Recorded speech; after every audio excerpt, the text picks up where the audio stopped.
Vaccines are turning the tide in the pandemic in Europe and the US. Attention has turned from adults to children.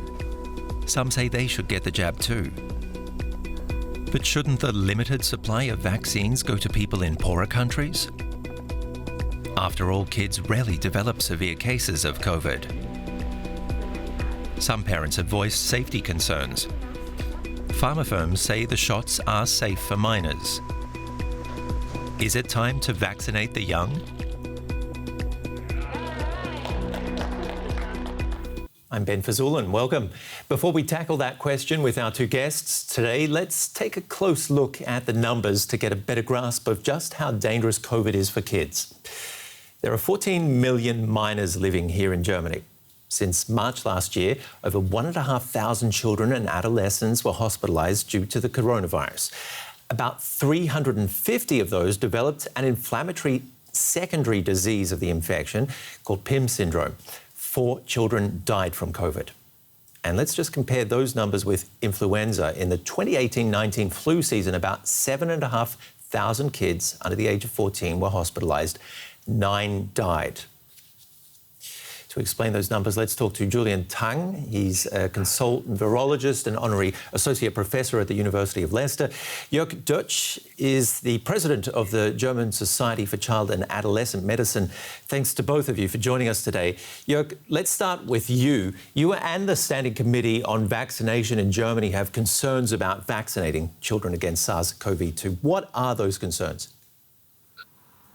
Well, it's not so much a matter of concerns with regards to the vaccination. It's rather of putting things into context and of comparing potential side effects and the effects of the pandemic on children as such. And as you've pointed out initially already, we only have very minor effects of the pandemic on children with regards to health. Still, we don't know what are the long-term consequences of the vaccination. And therefore, we advocate that children at risk should be vaccinated and that children who are living with adults who are at risk should be vaccinated as well, as long as the adults cannot be vaccinated themselves.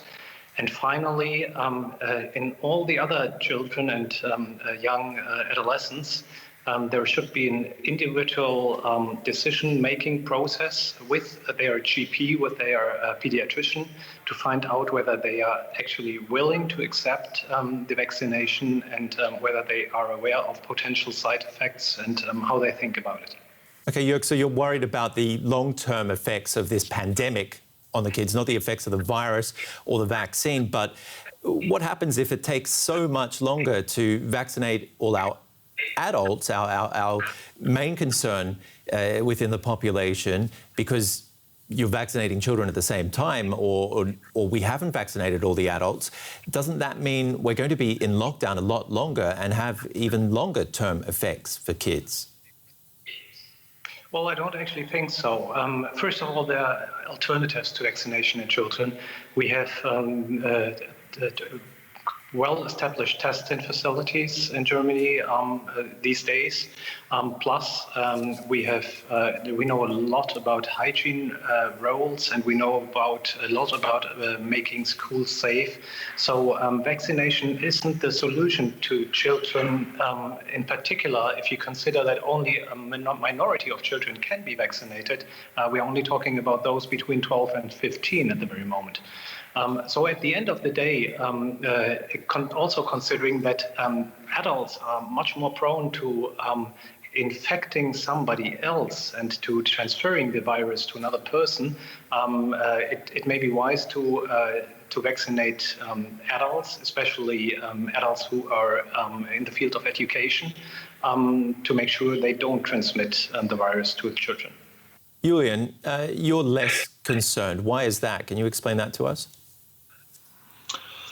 Yes, I don't disagree with what's just been said. I think that's a very reasonable approach. My concern is that the vaccines, generally for children, produce fewer adverse effects overall compared to adults. They're more efficacious.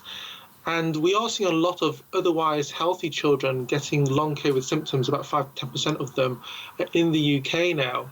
So it may be the experience of the virus in different countries is slightly different, especially since Germany's controlled the virus so well compared to the UK, where it's basically uncontrolled. So the actual case numbers have been higher, the deaths have been higher, and the risk of complications has been higher because the UK seems to be very poor at controlling the virus in the community anyway.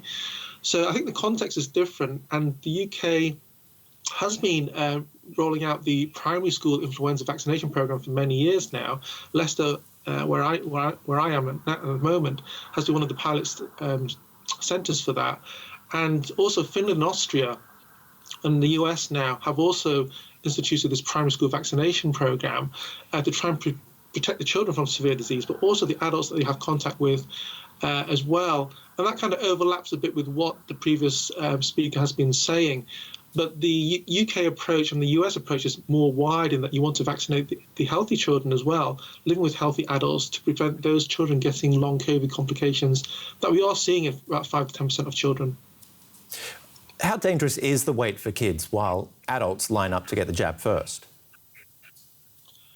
I think adults are still the priority. So I think we don't disagree on that. I think the adults are still the priority because we see more complications in them and they do seem to transmit more frequently. But children do transmit.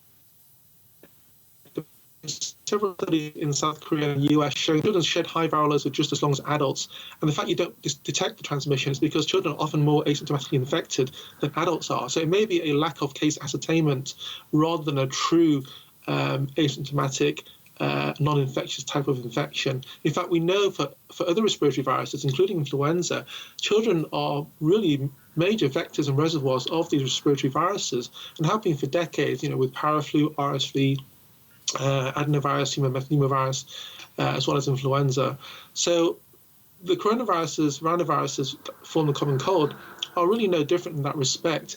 And we know from young children and parents' experience that children in the first year of life, go in and out of hospital all the time with croup, bronchiolitis, because of this kind of non-immune infection with these seasonal respiratory viruses.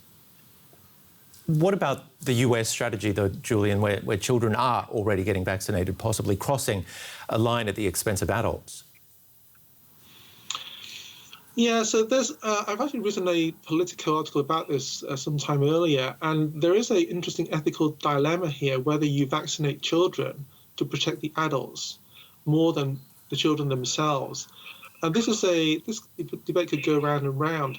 But where you have long COVID in children, which can be quite debilitating, there have been several case reports in the UK, certainly, where children can't remember what they're doing, can't get out of bed, can't walk, can't do their usual activities. That can be quite debilitating for the child themselves. But then also the spread to vulnerable adults, and vulnerable adults can also get long COVID. More than children, 10 to 20% of them can get long COVID with debilitating, life-changing illness. That's also a reason to vaccinate I think children in a more rapid manner. I'm not saying that I fully agree with that, but I'm just saying that that could be the rationale for why they're doing it and why the UK may be following suit.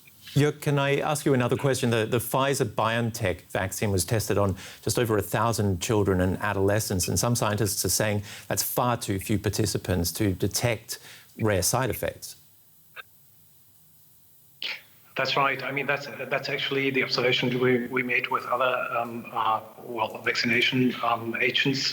For instance, the AstraZeneca shots. They didn't fail, so to speak, their initial studies, but we only heard about the long-term consequences and the side effects, such as thrombosis in the cerebral arteries or veins, better to put it, after a while, after so many patients had been vaccinated. So at the end of the day, it'll be safer for many families to decide upon vaccination or not having a vaccination after they've seen the courses on a larger scale. Certainly, that might be a reassuring point for many people. Okay, great to get your take on that. Jörg Dirch, President of the German Society for Child and Adolescent Medicine and consultant virologist from the University of Leicester. Julian Tang, thanks to both of you. Thank you very much. Now it's that part of the show where you get to ask the questions. Here's our science correspondent, Derek Williams. If you have COVID-19 without knowing it and get a vaccine, could there be adverse side effects? The short answer to this is pretty clearly no. But the question has a couple of layers that need peeling back. Healthcare authority recommendations focus mostly on whether or not people who've had the disease and recovered, whether they can be safely vaccinated afterwards. And the answer to that is they can and they should be. But authority recommendations are a lot more fuzzy when it comes to people who might have an active pre-symptomatic or asymptomatic infection at the moment that they get the shot. However, I did track down opinions from a number of experts on the topic, and pretty much all of them thought it shouldn't make a difference in terms of symptoms. So they believed it wouldn't cause adverse effects. However, some also thought it might possibly have an impact, either positive or negative, on the speed and the strength of your immune response to the vaccine. If there were suspected dangers for infected people being given the shot, then I'm also pretty sure that we would have heard about it by now. With over 2 billion doses and counting administered so far, and at least a couple 100 million cases worldwide, a fair number of asymptomatic infected people will have received COVID vaccines without any apparent adverse consequences. However, if you've been exposed, don't get vaccinated until you're out of quarantine. If you have been infected and are asymptomatic or pre-symptomatic, even if the vaccine doesn't pose a threat to you, there's still a problem, which is that you still pose a potential threat to the health workers who would vaccinate you. So to protect them, wait for a couple of weeks to make sure that you're in the clear. Stay safe and see you again soon.